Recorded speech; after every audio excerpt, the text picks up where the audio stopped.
How is everybody doing? Say hi to me in the chat. Let me know where you're from and, let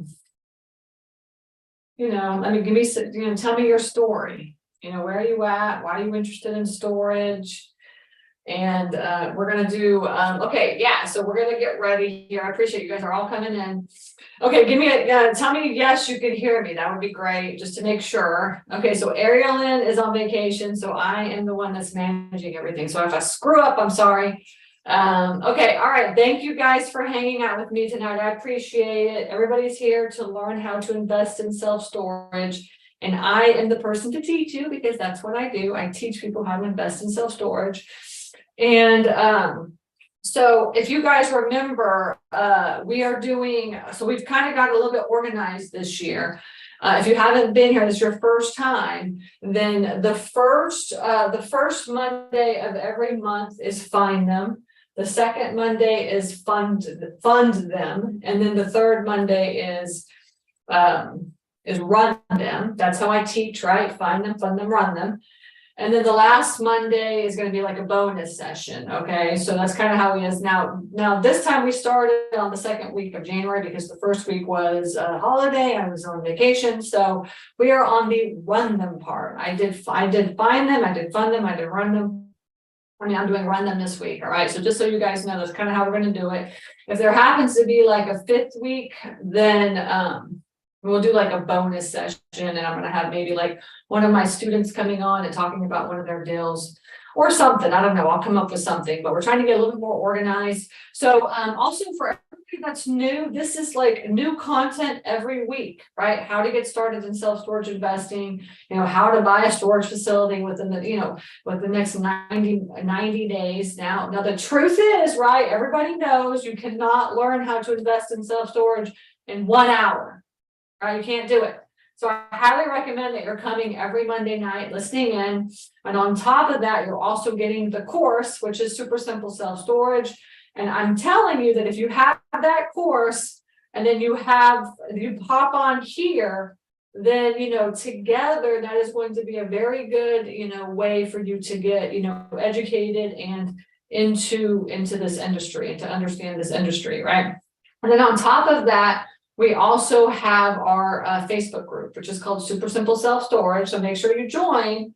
And then with those three things together, right? My course plus the the Facebook group plus these Monday nights, then it's like coaching sessions all along. Okay.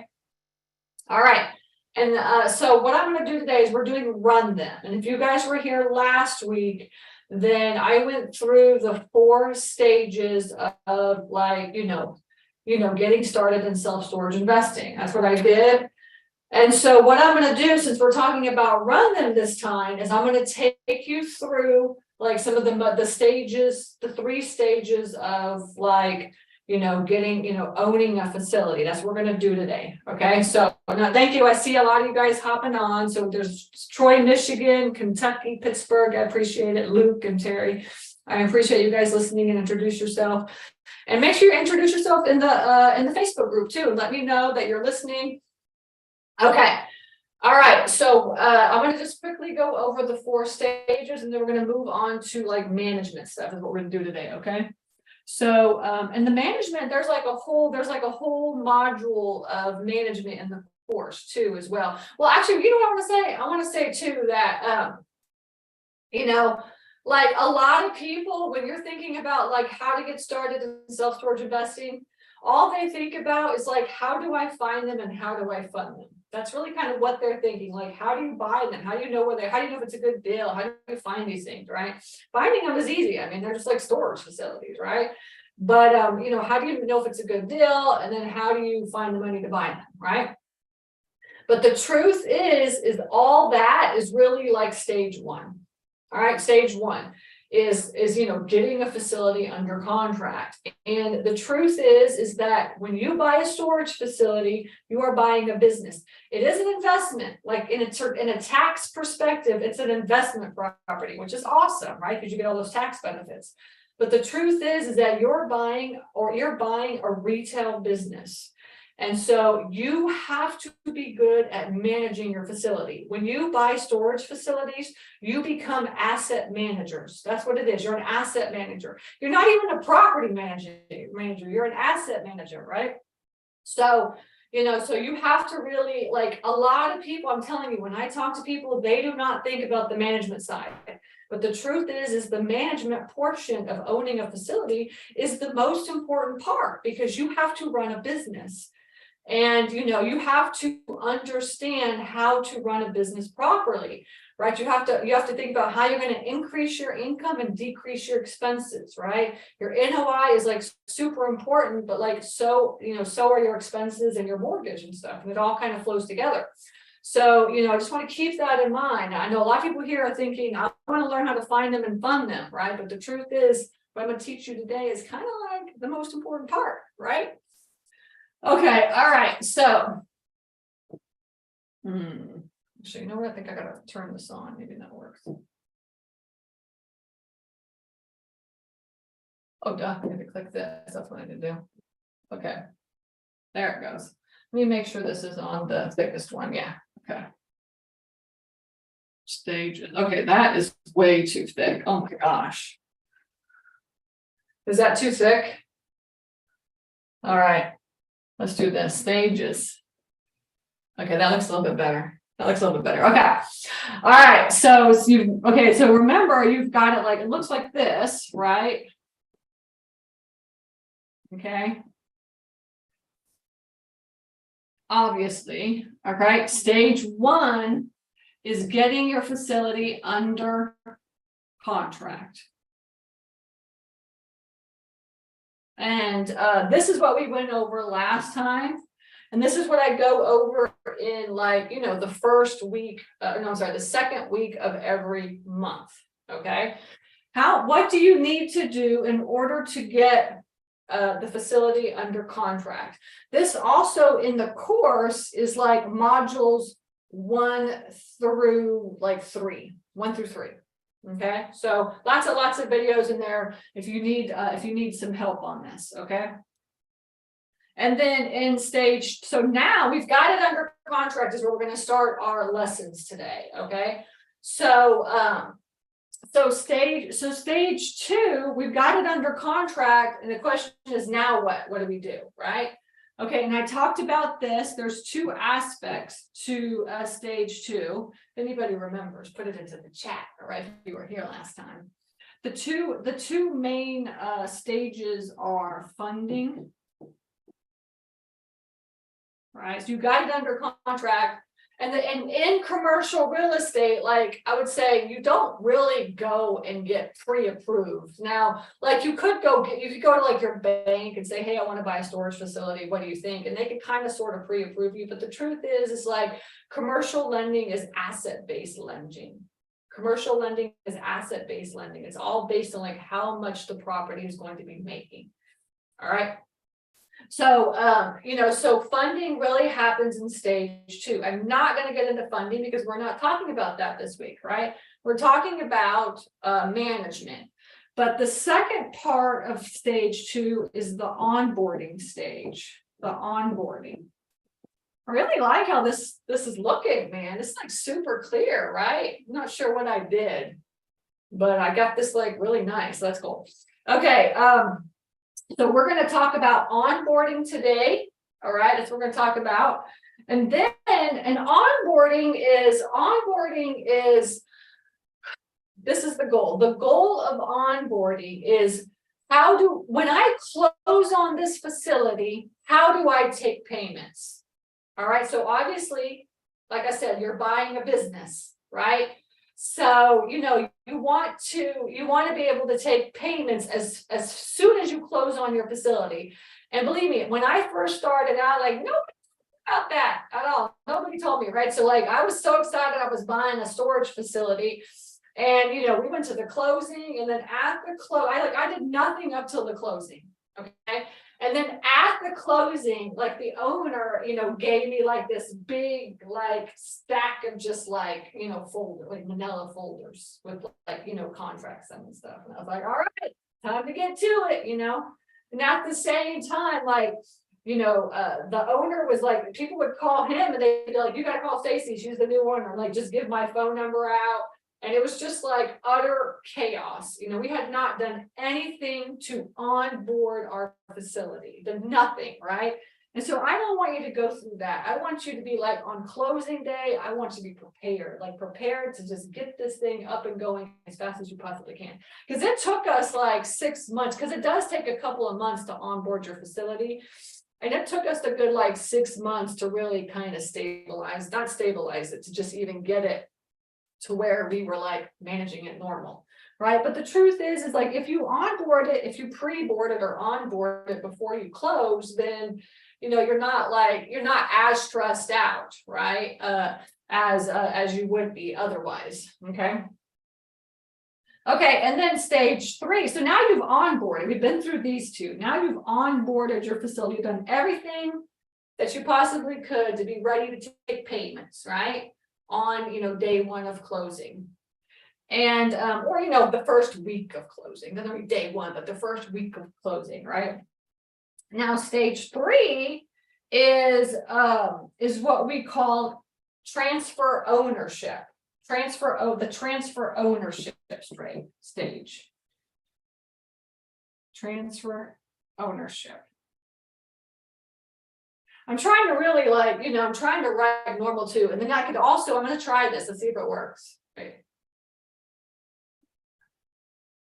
I wonder how I do that. You're supposed to be able to click on this and then it becomes I'm still trying to figure this thing out, so just bear with me. But you're supposed to be able to click on it and it becomes actual text. But I'm trying to write neat for y'all because I have horrible handwriting. I'm gonna figure this board out. This is only this third week I've had it. Okay, so transfer ownership means right. So you have to, you are now getting all of your tenants into your software. Right. And you're basically transfer ownership really means you're chasing tenants. That's really what it means. Now, obviously, if you're buying a facility and there's no tenants, then this is not going to take that long of a time. Right. So I have a student right now, she's buying a facility and in California, and there's no tenants. So she still has to onboard everything. She has to do all the onboarding. But when they transfer the ownership over, or when they transfer ownership over, then essentially she just has to, start marketing and stuff, right? Which brings me to stage 4, right? So now you've transferred the ownership. And also another thing too, is this typically takes 90 to 120 days. Okay.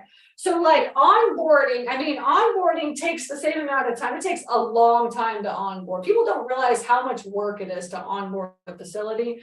And a lot of people, they don't end up doing all of it until after they close. But this stage right here is about 90 to 120 days. Now that's really the same amount of time that it would take to fund it. So if you actually funded it. Now, owner financing, if you pay cash, you can close whenever you want, right? But if you're owner financing, typically you're closing in 60 to 90 days.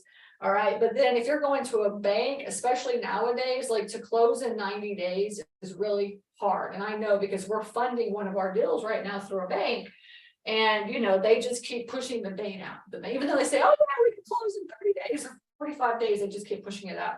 And the truth is give yourself 3 months at least minimum on this stage, because it just takes a lot of time and effort to close a facility. It just really does. Commercial real estate just takes a lot of time. It just does. Okay.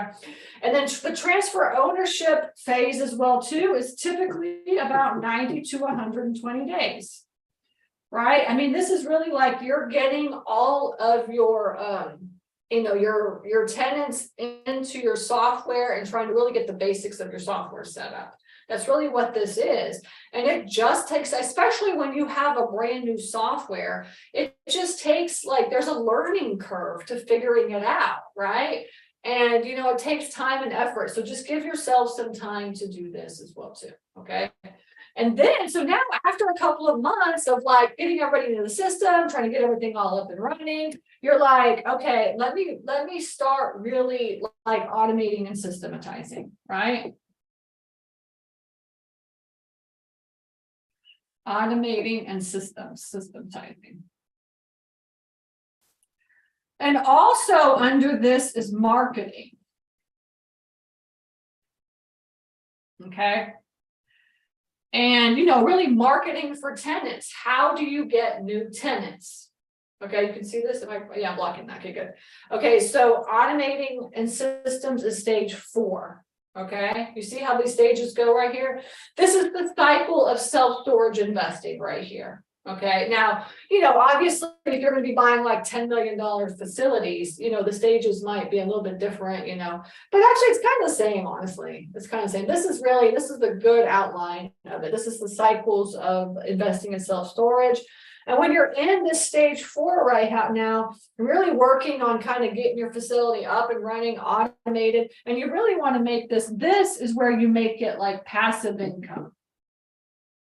This is where you make it passive income because you're really going to get in there and automate everything, right?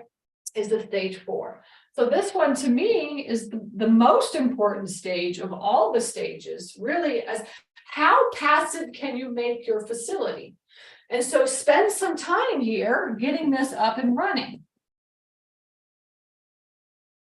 Okay.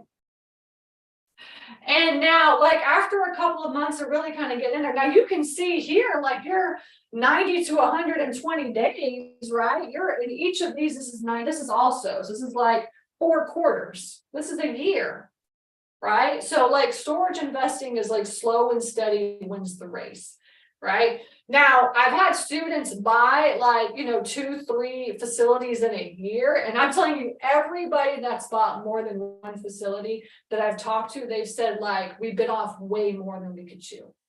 And there's nothing wrong with buying more facilities. I mean, but the truth is if you could really get in there and really kind of learn these stages, and really kind of set the foundations of your business off.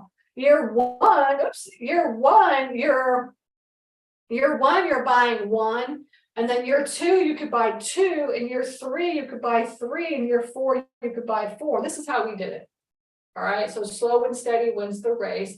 We're buying 1 a quarter now. And just think about if you were buying 1 a quarter of these, you would have to have your finding down. You would have to have your funding down. What do you think I'm doing? I'm pitching and pitching. In fact, you guys can always hop on my pitch. If you want to give me some money, I have a fund. I'm raising money. Just go to stacyrossetti.com/fund. I'm trying to raise money. I got another deal under contract this past week. Okay, so but under contract, we have that down. I can find deals for sure, right? Funding, always raising money. No matter what, you should be always raising money. And onboarding takes 90 days. And then you close on it 90 days, and then automating and systematizing it 90 days, right? And then you're like a machine. You're just moving one deal to the next deal, one deal to the next stage. And so that's like me and my husband, we had a meeting today. We were sitting and discussing this, and it's like, that's what we're doing. And internally we have one person that solely works on onboarding. That is her job. Is as soon as we get this under contract, Christy, she has a plan where she has a system where she's onboarding that facility and getting everything that she needs to get done. And then Jim, he works on transfer ownership, right? So once we close on that facility, he's making sure all this gets done. And then Bonnie, who's been working with us for like 7 years, she really kind of manages all this is what she does. Stage 4. And she's like, this is like the management part, right? This is management. Okay. So, so we have we have virtual systems that do this. We have, our in-house people that are doing this. That's how it is for us. So it's really like a machine. And we are working very hard to make this machine awesome. Okay. All right, so that's internally, that's kind of how we look at the stages. Now let's kind of dig a little bit deeper into each one of these stage 2, 3, and 4. That's what we're going to do today, okay? Are y'all here? Y'all still with me? Say yes, say, I want to be a self-storage investing machine in the chat if you're listening to me. Okay, all right, good. All right, good. People are actually amusing me. That's good. Okay.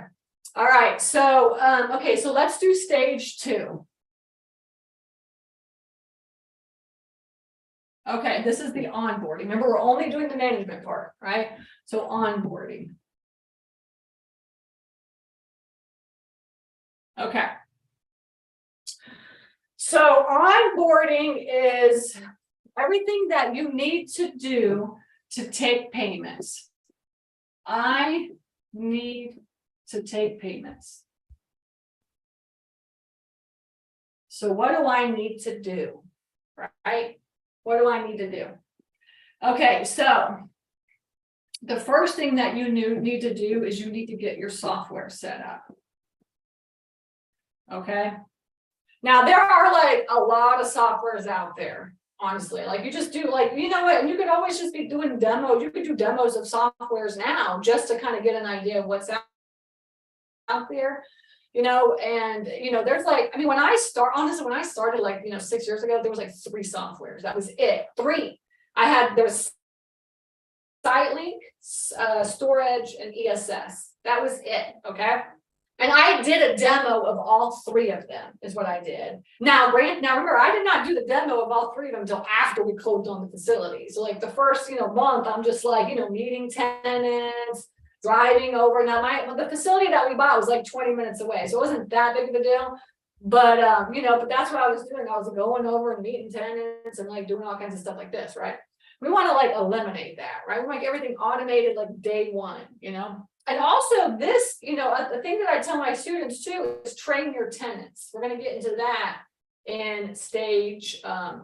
It's train your tenants, but you have to set up the systems so that the tenants can be trained. Because I'm telling you, if you do not train your tenants, guess what they're going to do? They're going to take advantage of you. That's what they're going to do. They're going to take advantage, right? So let's train our tenants. Let's prepare the systems. So you want to do demos of softwares and really kind of familiarize yourself with the softwares. We use StoreEdge is what we use. Not the cheapest, not the most expensive, but it is, I would say, out of all the softwares, it's the most robust. I'm telling you, I've done demos of every software out there, and StoreEdge, my students, when they start using StoreEdge, they complain about it. They're like, why can't I do this? And what about this and stuff? And I'm, it's a learning curve, and it's like a new thing that you have to get to know and stuff. But the truth is like, I ask all the people that are doing the demos, can it do this? Can it do this? And a lot of them are like, oh, we're working on that. It's always like, we're working on that. We're working on that. But what StoreEdge is really good at is like listening to what the owners of facilities need, and then they implement it. They implement it is what they do. So like our softwares are like the software is amazing, but it's not like, it is user friendly, but it's not like the easiest of all of them. Okay, it's not the most basic or whatever. So you have to, there's a learning curve. And then ESS, I would say probably is the most basic, ESS, okay? And, but then there's like Hummingbird and Yardi. Let's see, Hummingbird.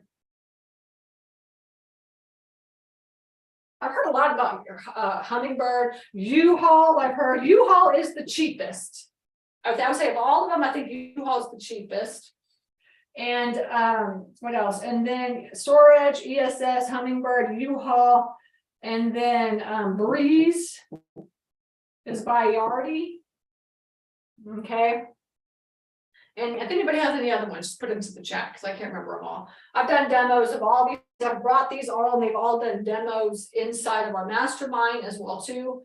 And just remember that you get what you pay for. Just remember that. All right. And so for me, like, what we think of is how can I make this as passive as I possibly can? That's really kind of our goal. I mean, how do we manage 13 facilities? We're adding 3 more facilities to our portfolio in the next 90 days. How do we manage all those internally? How can we make those passive? Now, if you're only gonna have one facility or two facilities, you could go with like, like ESS or U-Haul, and they're just like super basic. But if you want to create a portfolio, then you need to be looking at like super robust softwares that can, really manage and do things that, at like corporate levels and things like that, right? So again, setting this, I'm telling you, and the reason I'm talking so much about this software is that, oh yeah, SiteLink, thanks. SiteLink is like the older software, and a lot of bigger facilities use that. I'll sit here while y'all can see that.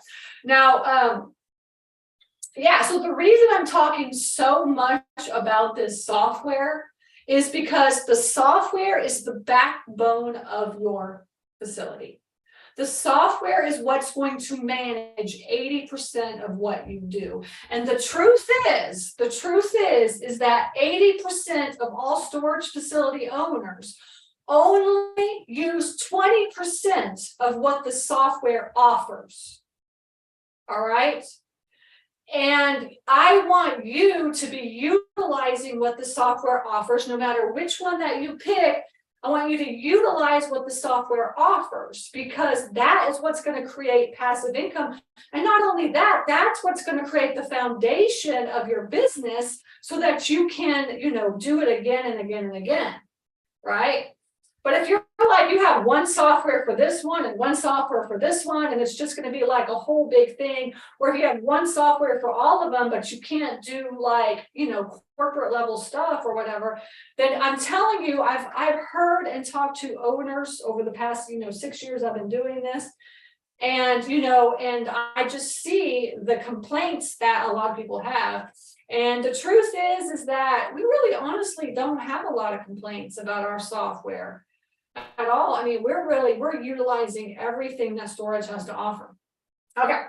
Now, we were complaining for a while, because what happened was that Storable is like kind of the bigger player in the industry, and they own ESS, Storage, and SiteLink. Okay, and actually they owned SiteLink. They bought SiteLink, and then they bought Storage, and then they bought ESS. And then they own a whole bunch of other stuff we'll get into in just a minute. But when we first started, they were like Storage. When Storable bought all three of those, like it was, well, so they had SiteLink. They bought SiteLink, but I wasn't in SiteLink, so I didn't really go through that, like, that phase. But then they bought Storage.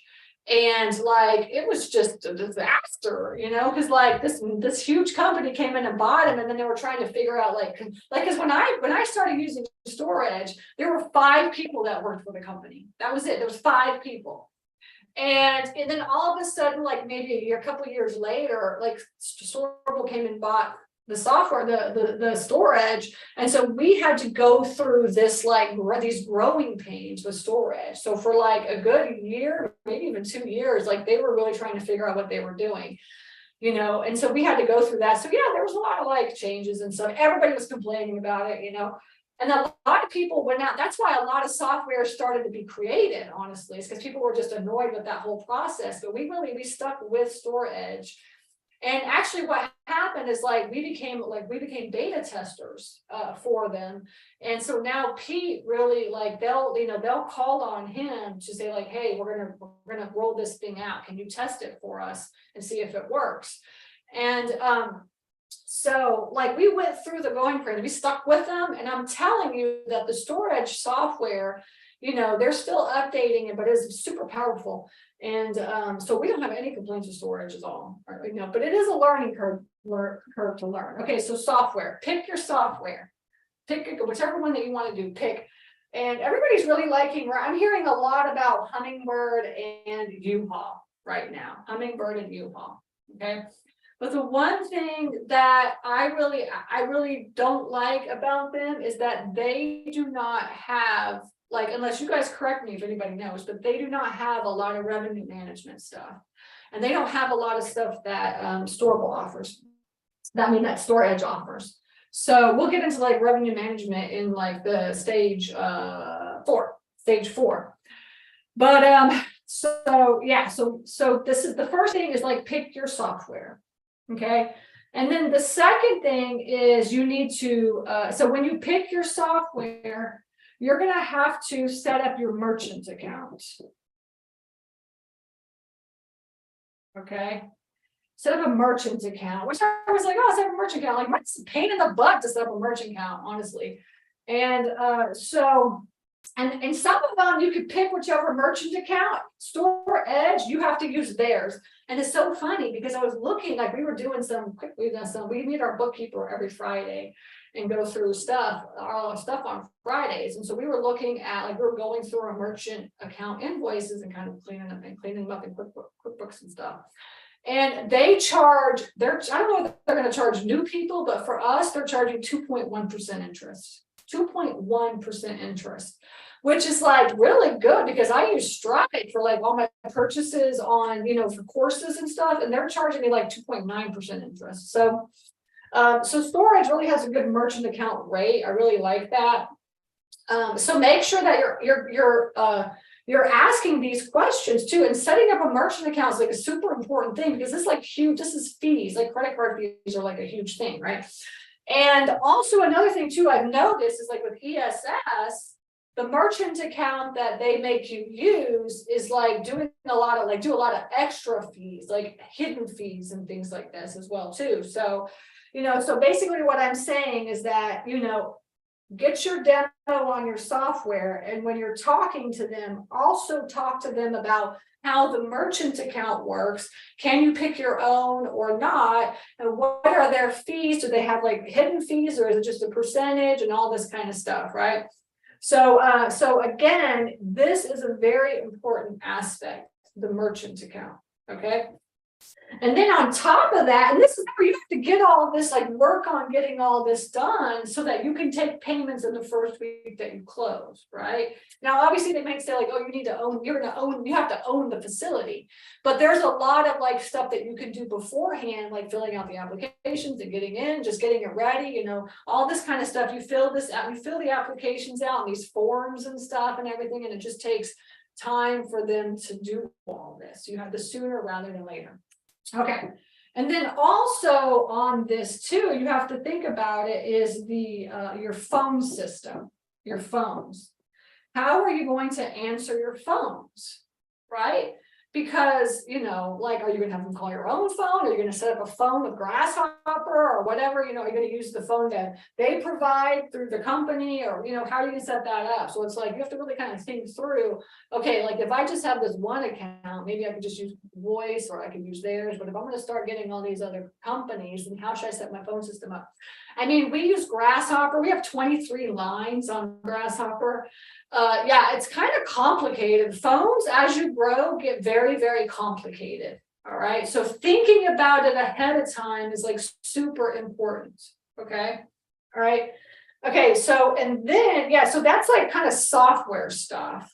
Okay. That's like software, getting stuff like ready to go. And then you also have, you need to get on Google Maps. You need to be able to get on Google Maps. Which is like kind of onboarding and then like management, but like trying to figure out how to do this and setting up an account and setting everything up. This takes time. This is not easy. All right. And trying to figure out the whole thing is Google is just crazy with like their way of doing stuff, right? If anybody's ever put a business on Google Maps, it is not easy to put it on, like, especially nowadays, like the fraud and all this kind of stuff.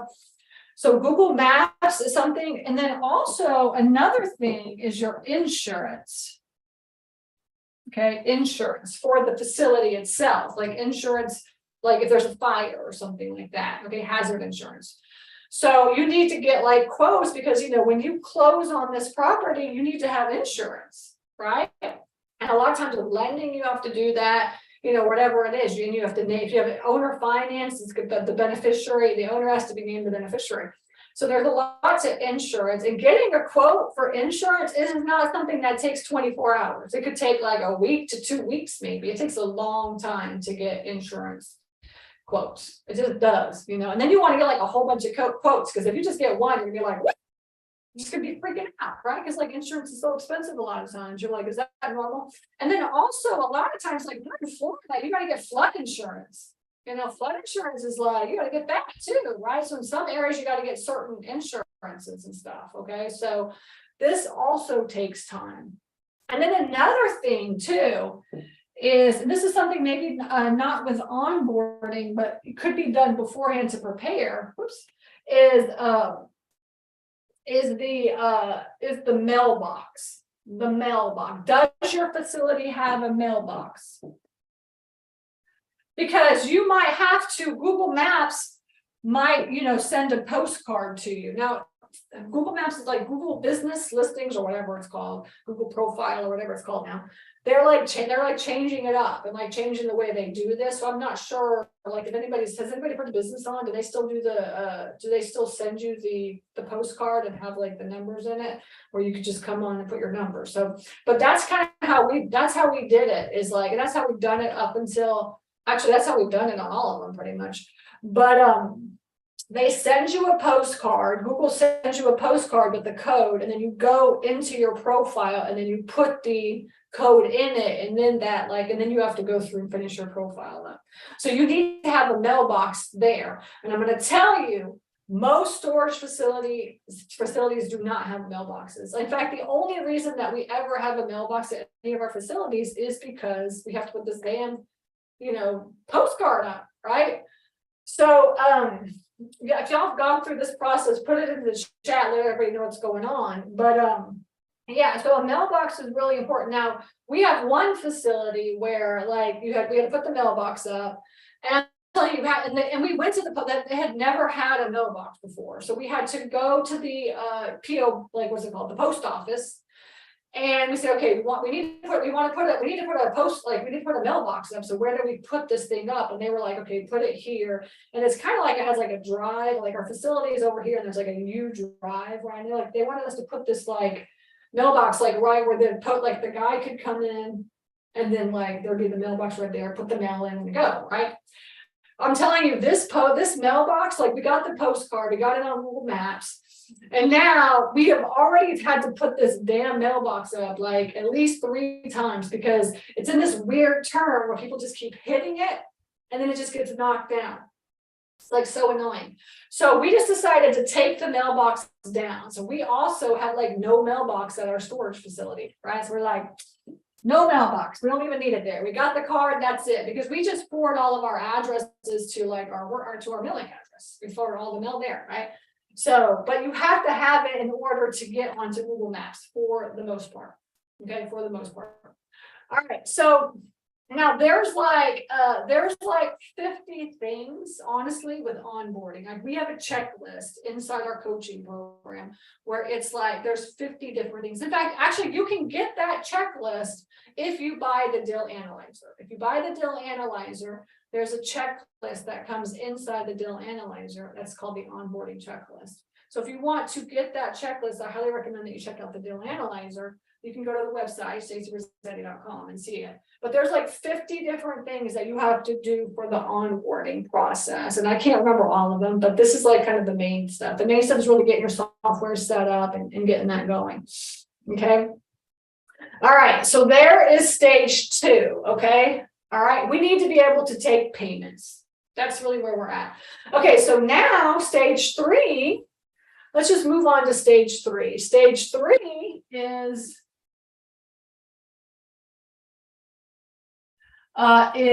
remember transfer ownership.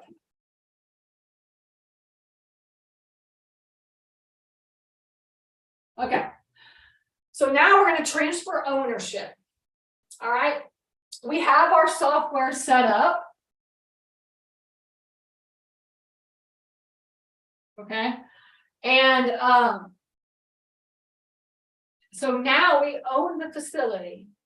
But we don't have in our software, we don't have our tenants inside the software.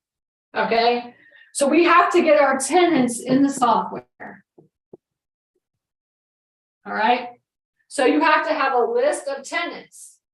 Okay, and like, like storage, they'll give you like a spreadsheet and say, fill this spreadsheet out. And it's like this like massive, huge spreadsheet. It's like so many columns and you gotta fill it out. It's like so annoying, right? But you have to like, so, and then if you buy a facility where they don't have any software, then you're gonna be like filling this spreadsheet out and it's gonna take like forever, right? And then of course, if you buy one that there's already software there, then you could always export it and then, send it over and like, clean it up and stuff like this.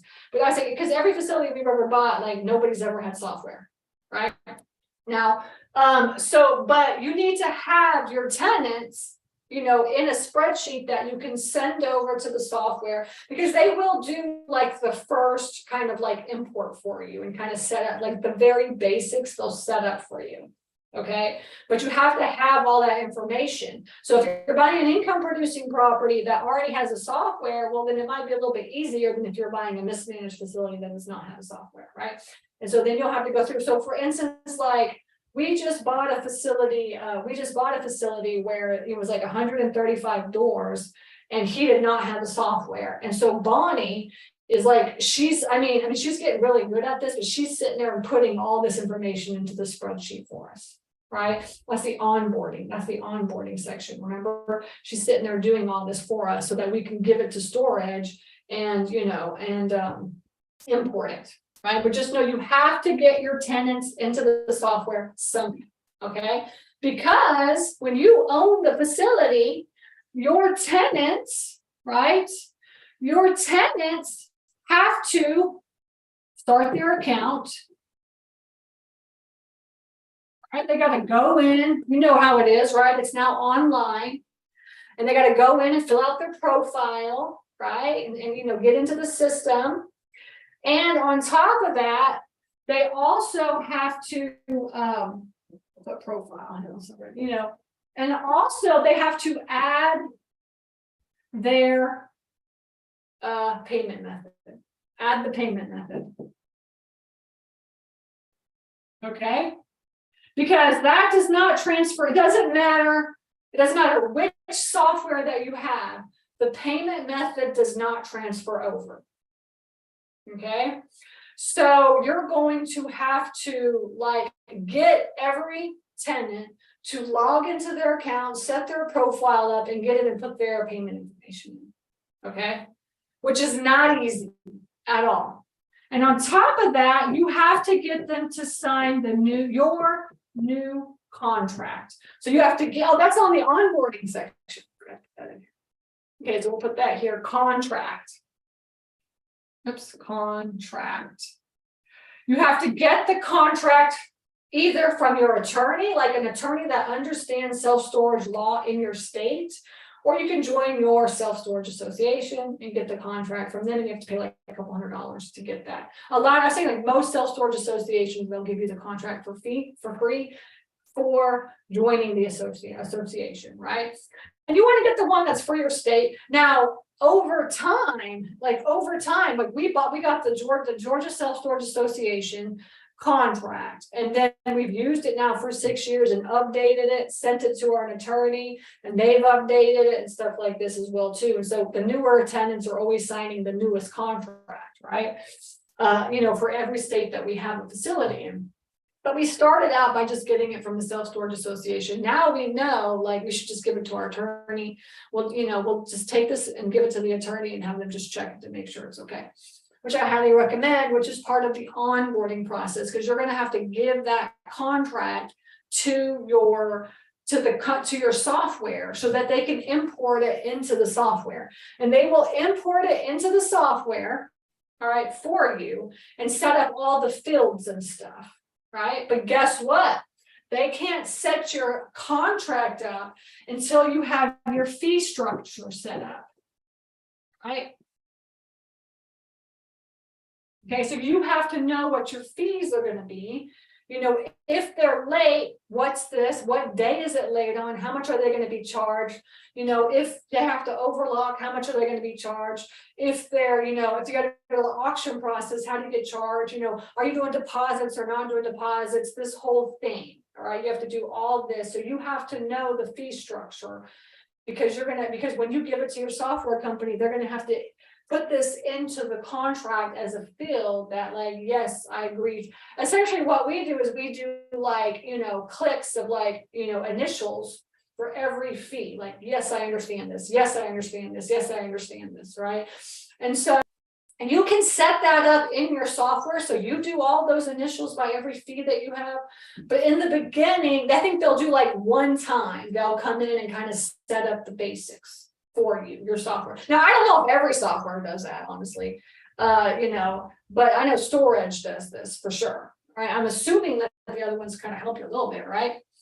All right, so you're setting up your fee structure. So you're getting your tenants into the system, getting them to start the account, getting them to add their payment information and to sign the contract. And you have to set your fee structure up so that they can have a contract that they can sign, right?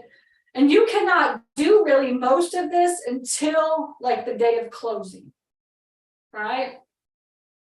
And so like this takes like, you need to be like, when you're closing, you need to be on top of it, especially if you're closing at the end of the month. We typically try to close towards the end of the month, and so that means that we need to be on top of it so that we can start taking payments of that month immediately, right? You know what I'm saying? So that's kind of how we are. Okay. So that's transfer ownership. Another part of transfer ownership is that, and then also you have to notify the tenants. You have to notify the tenants that you're the new owner, right? And so we have like, we notify them that we're the new owner, and then on top of that, we get the owners to notify them that they're selling the property and that we're the new owner. So the tenants get notified twice from us. And also what's important is that if you're going to raise rates immediately, then you need to put that into your letter. Our rate changes are immediate. We rip the Band-Aid is what we do. And so you have to have your new rate structure in the letter of notification, letting the tenants know that you're the new owners. And you also have to have it in the fee structure here so that you can get the contract signed. Whew, man, that's exhausting. I'm exhausted just teaching this stuff. All right. Okay. All right, so that's like the basics. Now, obviously, there's like way more to this. Okay, so the software itself, I'm giving you the basics, but the software itself does everything. Okay, so like your communication with the tenant.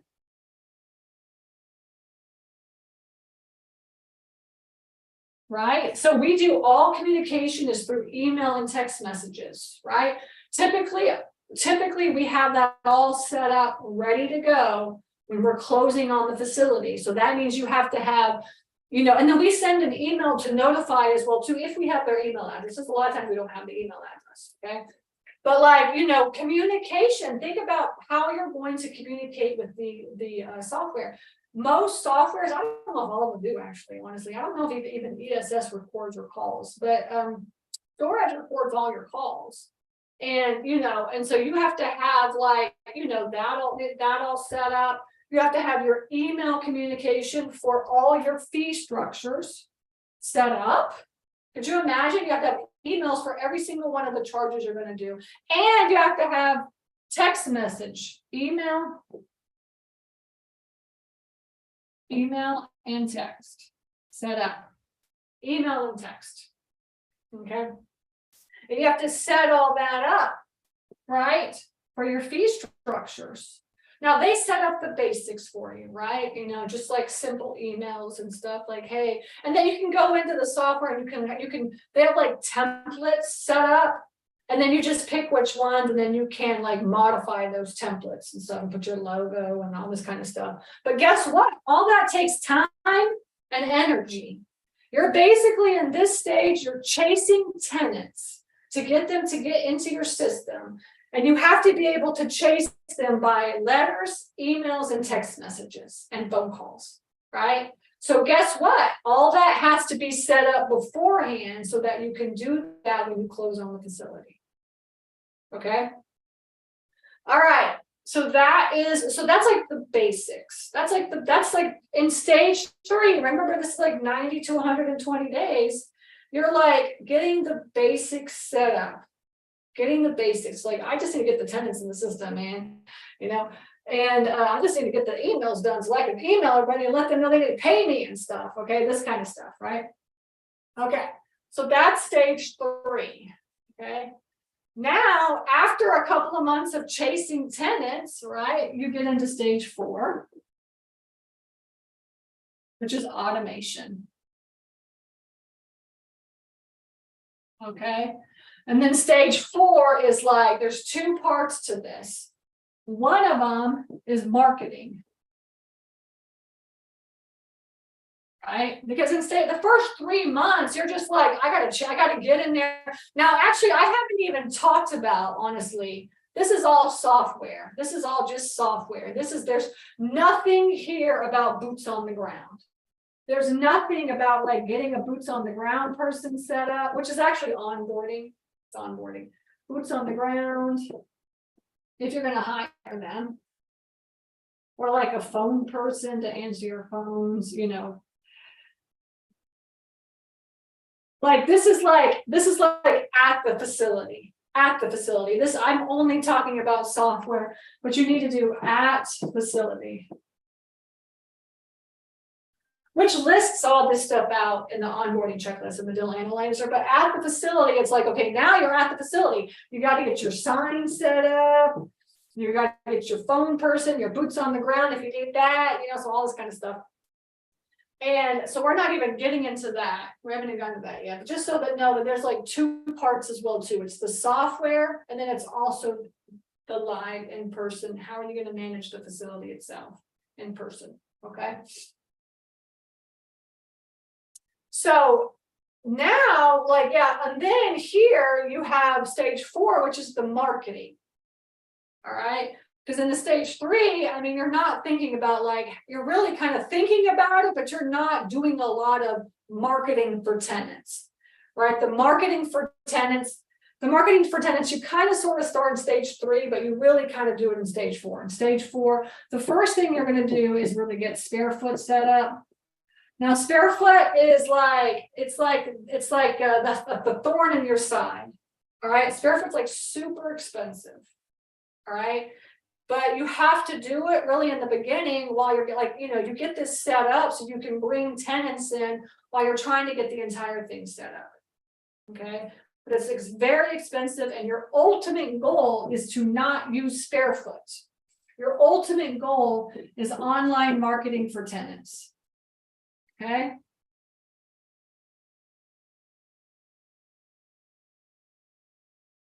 So this is like, how do you market? How do you get tenants in? Like, gone are the days where you could just put a sign in the front yard and be like, all right, got storage facility. You know, if I put a sign up, they will come, right? It just doesn't work like that. All right. You got to be marketing. So you have to do, like, you know, you have to learn how to put yourself out onto the online world, because now people are just like, if you're not on Google Maps, if you're not doing Google Ads, then essentially, like, you're being missed, right? For the most part. Okay, so online marketing for tenants is very important. This is all getting online. Doesn't matter how small or how big your facility is, you have to be marketing online to find tenants. You have to be, all right? And you know, because there's way too much competition out there. And if you're not doing something to put yourself in front of people, then you're missing out. Okay, so that's part 1. And then the second part is software. Okay, software. And this is where you're getting in and you're doing inside your software revenue management and like dynamic pricing. If you are not doing dynamic pricing and revenue management, then you are not managing your facility properly. You don't need to be doing this manually. Now, a lot of people do this manually because they don't know how to utilize the software. But if you get a software that can do this, like StoreEdge, you can manage this automatically. That means that, you know, when you're 80% full, your units are this much. If you're 85, it's this much. If you're 90, it's this much. If you're 95, it's this much. 98, it's this much. And there's one left, it's like super expensive. And then it goes back down. right? So if you start getting vacancy, then your prices start dropping. And this is all automated in your software, okay? And then you have to do your auctions and your mail house. Can your softwares do this? Because this is a lot of work. People don't realize how much work auction processes are. But if you can do an online auction through your software, then why would you not do that? You don't need to be going and doing live auctions anymore. I mean, everything can be automated. And your mail house is, like I said, when you notify tenants that you're the new owner, if any type of letter that needs to go out for rate changes or new ownership or whatever it is, your software can manage that itself, right? You just have to pay for it, to go out. But I mean, you pay somebody, you pay you or somebody else to do it, or you pay them to do it, right? Might as well just have it all set up. So it's like, okay, do it and click and you're done, right? All right, so auctions and mail house. And then on top of that, you need to really get into your fee structure, your unit mixes, your and then your communication, your emails, texts. You have the basics set up in stage 3, but let's fine tune this. Let's really get in and fine tune this so this can be truly automated. And that's where you spend a couple months really figuring the software out, utilizing the software to the best of its ability so that you can make this, right, passive income. As passive as you possibly can make it. Now, obviously, you have to do some work. It's not like 100% passive, right? But I mean, still, you want to make it as passive as you can, and you do that by online marketing for tenants, automate that, and then all your software internally automating that, okay? And that is all 4 stages, or actually it's 3 stages. The 3 stages: onboarding, transfer ownership, and automation. Okay. So hopefully you have a better idea now of management and how it works and what you should be focusing on. Okay. And then the next Monday is the first week. So we'll be doing some 101 stuff and doing that as well too. Okay. And I'm going to now, what I'm going to do is I'm going to hop onto my pitch, which is for the Self-Storage Fund of America. So make sure you go to stacyrossetti.com/fund, FUND, if you want to be a passive investor. You're seeing this, you're like, oh my gosh, this is way too much time, too much work. Let me just give Stacy her money and she'll manage it for me, right? That's the fund that I'm going to do right now. Okay. All right. I appreciate your time. And I will see you guys at the next session. All right. Take care.